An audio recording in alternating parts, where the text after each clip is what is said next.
Monday on the season finale of Northern Exposure. It's the founding days of Sicily. Is this some kind of parallel universe? Yeah. The most unpredictable Northern Exposure ever. This is CBS.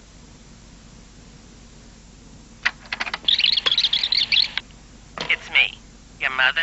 Call me back and we can have a nice long chat. Oh, I know it's long distance, but I also know you rent all your movies at that lovely Blockbuster video place. And I heard they're giving everyone up to 3 hours of free long distance from Sprint just for renting 2 videos, even if you're not a Sprint customer.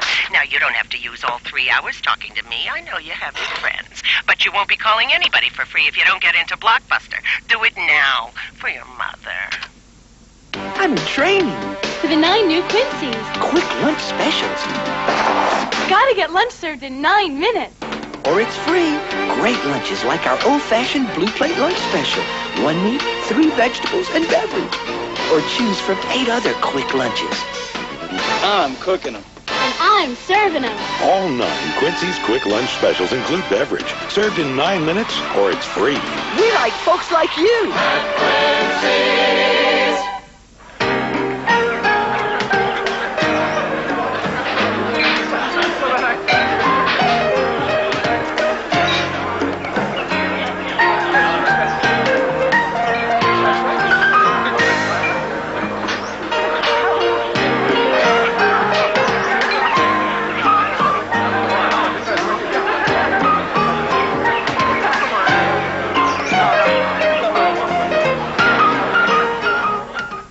It seems the more electronic equipment you buy, the more hassles you face. Better check my messages. That's why you need South Central Bell's memory call answering service. The message signal.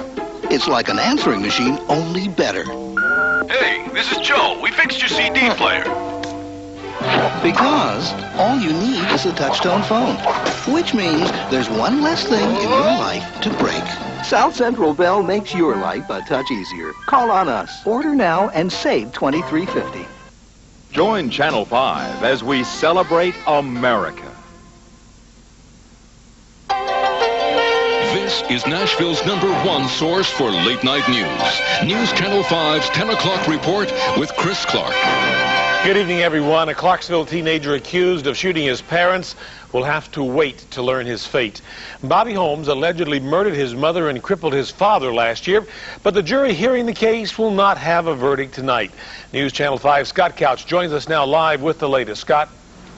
Chris, closing arguments in this case wrapped up about 7:30 tonight. The jury got the case about 8:15. This, of course, follows a long, grueling week, that is, of often very graphic testimony about how Bobby Holmes allegedly plotted to kill both his mother and his father. Today, several psychologists testified about Bobby Holmes' state of mind at the time of the alleged shootings. Which one of those psychologists the jury believes will likely this case, that is, will likely hinge on which one of the doctors the jury believes. Prosecutors say Bobby Holmes is a cold-blooded killer. Defense attorneys say he's a delusional teenager incapable of judging right from wrong. Holmes allegedly shot his parents as they lay sleeping last March. His mother died instantly. His father is now confined to a wheelchair. The elder Holmes testified yesterday he didn't remember anything about the shooting. Today, psychologists testified about Holmes' mental status at the time of the shootings. Vanderbilt psychologist Dr. Ken Anker described Holmes as a psychotic with a deep-seated feeling of worthlessness. Anker says Bobby Holmes had stopped sharing our reality and created a reality of his own. He described Holmes as a time bomb waiting to go off. But clinical psychologist Dr. Sam Craddock says he believes Holmes knew that what he was doing was wrong and illegal.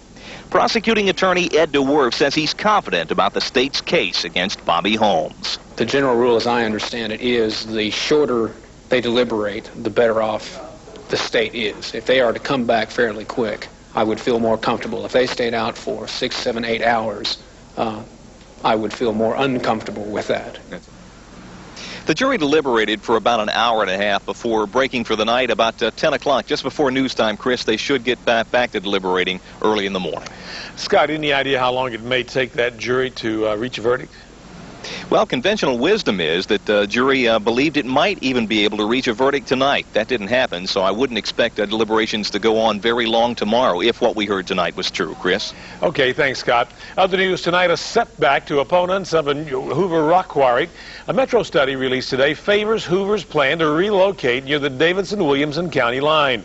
Angry residents are still fighting, but as News Channel 5's Brett Lee reports, their uphill battle has gotten much steeper. You see the tower and the little opening right between those trees right there? When Joe Long moved to this quiet neighborhood 32 years ago, he had no idea a quarry might move next door. But now the Hoover Rock Quarry is one step closer to becoming his neighbor. The plan is to set up shop on 75 acres at Nolensville Road and Concord Road. And Hoover's attorney says the Planning Commission staff has given the project a thumbs up. Not only do all the technical requirements meet satisfaction, but more importantly, the area is one that's sparsely developed and likely to remain sparsely developed, not just for the 5-year maximum amount of the permit. If this is an example of the considerations being made, I would say they're not considering us out here. They don't consider our lives or our property. It's just a checkoff. Knight says by calling the area sparsely populated, Metro is not taking nearby neighborhoods into consideration. Neighborhoods outside the 1-mile radius studied by the Planning Commission.